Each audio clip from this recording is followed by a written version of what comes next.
बहुत पुराने जमाने की बात है। एक राजा था। उसके महल में एक बहुत सुंदर बाग था। बाग में तरह तरह के फूलों के पौधे और अनेक प्रकार के मीठे फलों के पेड़ थे। लेकिन इस बाग में सबसे आश्चर्यजनक चीज थी, एक सेब का पेड़ था जिसमें सोने के सेब लगते थे। राजा ने इस पेड़ की देखभाल का खास इंतजाम कर रखा था। जब इसके फल पकते थे तो चौकीदार रात दिन पेड़ का पहरा दिया करते थे ताकि कोई सोने का सेब चुरा कर न ले जाए। लेकिन एक दिन की बात है कि बाग के माली ने जब सोने के सेबों को गिना तो उसमें से एक सेब गायब था। उसने दौड़कर राजा को खबर दी। राजा फौरन बाग में पहुंचा। उसे यह देखकर बड़ा आश्चर्य हुआ कि देखभाल का इतना पक्का इंतजाम होने पर भी एक सेब किसी ने चुरा लिया। उसने ऐलान किया कि कोई सोने के सेब को चुराने वाले चोर का पता देगा, उसे इनाम दिया जाएगा।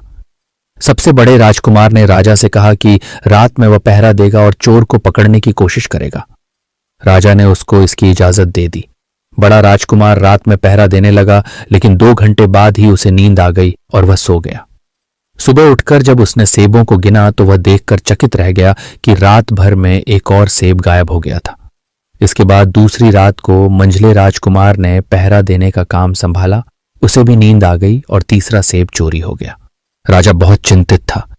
दरबारियों की भी समझ में नहीं आ रहा था कि क्या किया जाए। सब लोग उदास बैठे थे कि इतने में सबसे छोटा राजकुमार आया और उसने कहा कि आज की रात मैं पहरा दूंगा और चोर को पकड़ूंगा। राजा इस राजकुमार से खुश नहीं रहता था।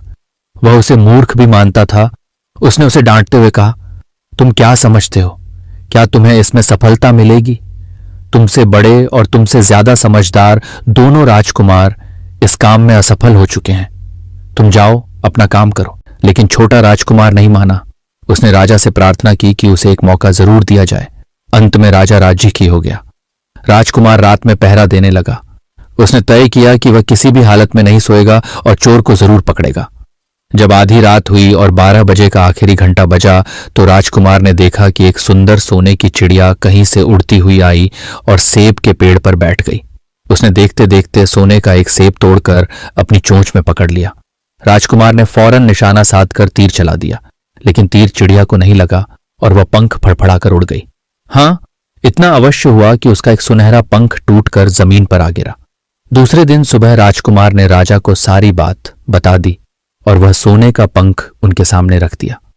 पंख इतना सुंदर और इतना कीमती था कि राजा उसे देखता ही रह गया। उसने कहा, अगर उस चिड़िया का एक पंख इतना सुंदर है तो वह पूरी चिड़िया कितनी सुंदर होगी। मैं चाहता हूं कि उस चिड़िया को कोई पकड़ लाए। सबसे पहले बड़ा राजकुमार इस काम के लिए रवाना हुआ। चलते चलते वह एक जंगल में पहुंचा।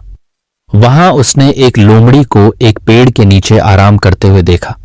राजकुमार ने मौका देखकर तीर अपने धनुष पर चढ़ा लिया।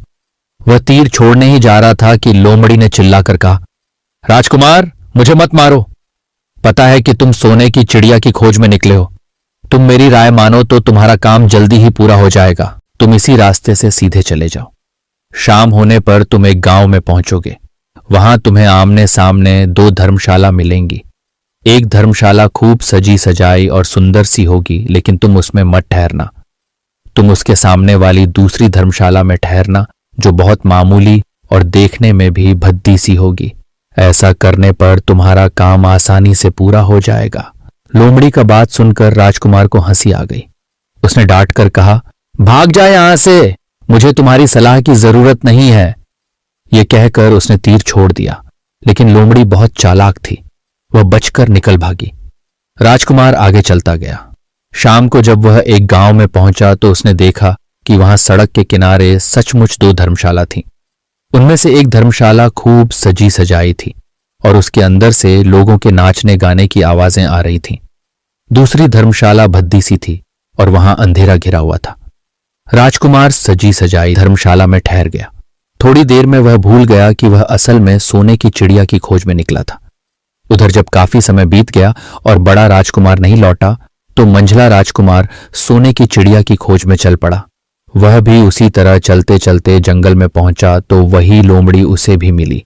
इस राजकुमार ने भी लोमड़ी की बात पर कोई ध्यान नहीं दिया। जब वह शाम को उस गांव में पहुंचा तो बड़े राजकुमार की तरह सजी सजाई धर्मशाला में ठहरा। वहां के नाच रंग में मस्त होकर वह भी अपना काम भूल गया। यहां तक कि उसे घर लौटने की भी ध्यान न रही। अंत में सबसे छोटे राजकुमार ने राजा से कहा कि मैं सोने की चिड़िया की खोज में जाऊंगा।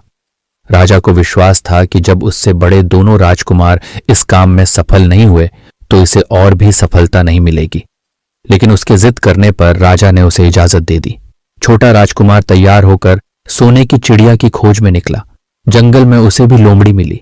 राजकुमार ने लोमड़ी की बात को ध्यान से सुना और लोमड़ी से कहा, ठीक है, तुम जैसे कह रही हो मैं वैसा ही करूंगा। अब तुम जाओ, मैं तुम्हें नहीं मारूंगा। इस पर लोमड़ी खुश होकर बोली, तुम सबसे अच्छे लड़के मालूम होते हो।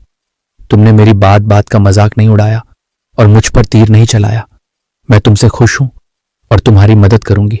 आओ, तुम मेरी पूंछ पर बैठ जाओ, मैं तुम्हें उस धर्मशाला तक पहुंचा देती हूं।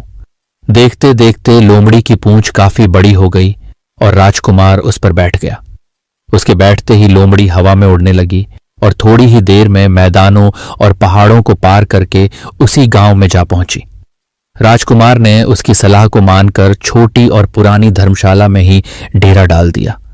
वह दूसरी सजी सजाई धर्मशाला से दूर ही रहा। दूसरे दिन सुबह उठकर जब वह आगे बढ़ा तो कुछ दूर चलने पर उसे वह लोमड़ी फिर से रास्ते में मिल गई। लोमड़ी ने उससे कहा, अब मैं तुम्हें बताती हूं कि आगे तुम्हें क्या करना चाहिए। तुम सीधे चलो। आगे चलने पर तुम्हें एक बहुत बड़ा किला मिलेगा जिस पर सिपाही लोग पहरा दे रहे होंगे। तुम सिपाहियों से डरना मत और सीधे अंदर चले जाना, क्योंकि वे इस समय सो रहे होंगे। तुम बेधड़क होकर किले में घुसते चले जाना और उनके कमरों को पार करते हुए उस जगह पहुंच जाना जहां लकड़ी के एक मामूली से पिंजरे में सोने की चिड़िया बंद है। तुम चिड़िया को पिंजरे सहित उठाकर किले से बाहर ले आना। चिड़िया के पिंजरे के पास ही एक बहुत सुंदर सा सोने का पिंजरा भी